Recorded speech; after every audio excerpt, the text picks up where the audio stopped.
Assalamualaikum warahmatullahi wabarakatuh murid-murid. Hari ini kita akan belajar mata pelajaran sains unit 8 tajuk campuran bahan larut dan bahan tidak larut.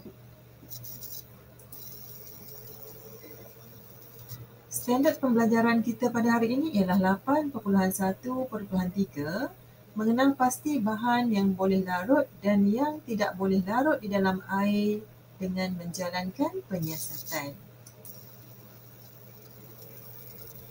Okey, untuk aktiviti ini kamu boleh rujuk buku teks muka surat 94, 95 dan 96. Baik, untuk gambar yang pertama, cuba kamu perhatikan Nisa memasukkan 2 bahan ke dalam air dan mengaduknya. Bahan tersebut ialah 1 sudu biji jagung dan 1 sudu gula. Okey. Yang pertama tu adalah keadaan di mana sebelum diaduk.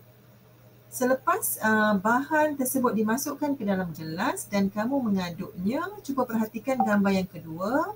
Apakah yang tinggal di dalam gelas? Apakah yang kamu nampak di dalam gelas selepas diaduk?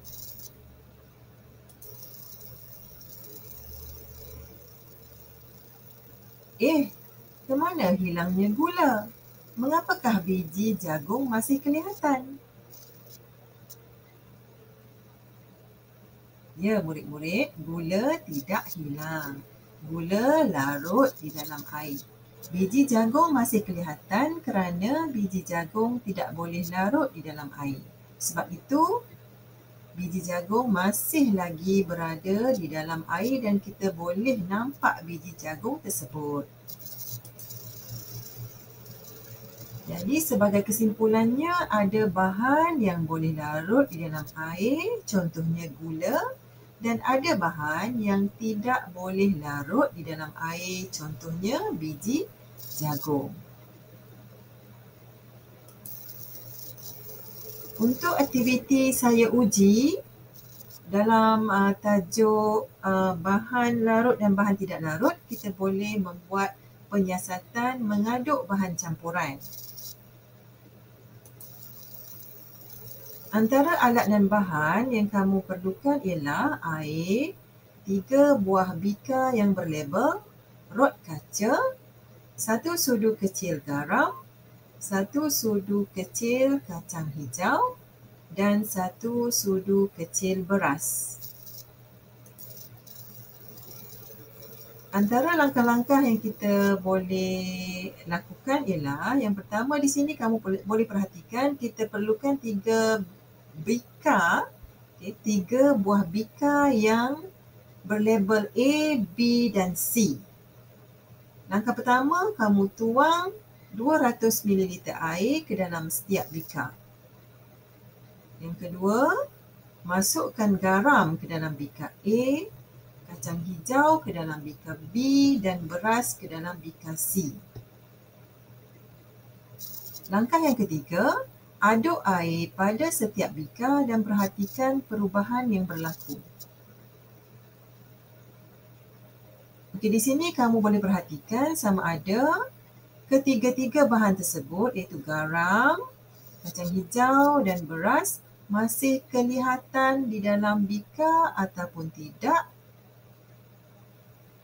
dan bahan tersebut larut ataupun tidak.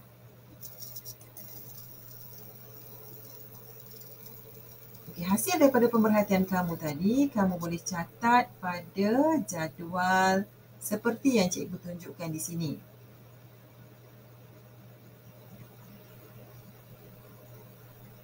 Okey, contoh di sini ialah garam.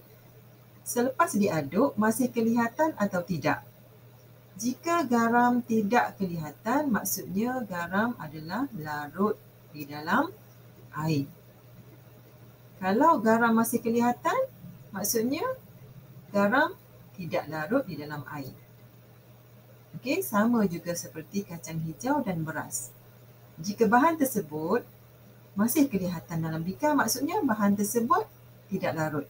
Jika bahan tersebut tidak kelihatan, hilang daripada dalam bika tersebut, Bahan tersebut adalah larut di dalam air. Okey, kita tengok pemerhatian yang hasil pemerhatian kita. Garam tidak kelihatan di dalam bika, maksudnya garam larut di dalam air. Kacang hijau masih kelihatan di dalam bika, maksudnya kacang hijau tidak larut di dalam air. Beras masih kelihatan di dalam bika, maksudnya beras tidak larut di dalam air. Okey, akhir sekali, soalan. Kamu boleh jawab soalan ini di dalam buku amali berpandukan jadual dan penyiasatan yang kita telah lakukan sebentar tadi. Baik, itu saja penyiasatan kita pada hari ini dan cikgu harap kamu dapat lakukan dengan jayanya. Selamat belajar.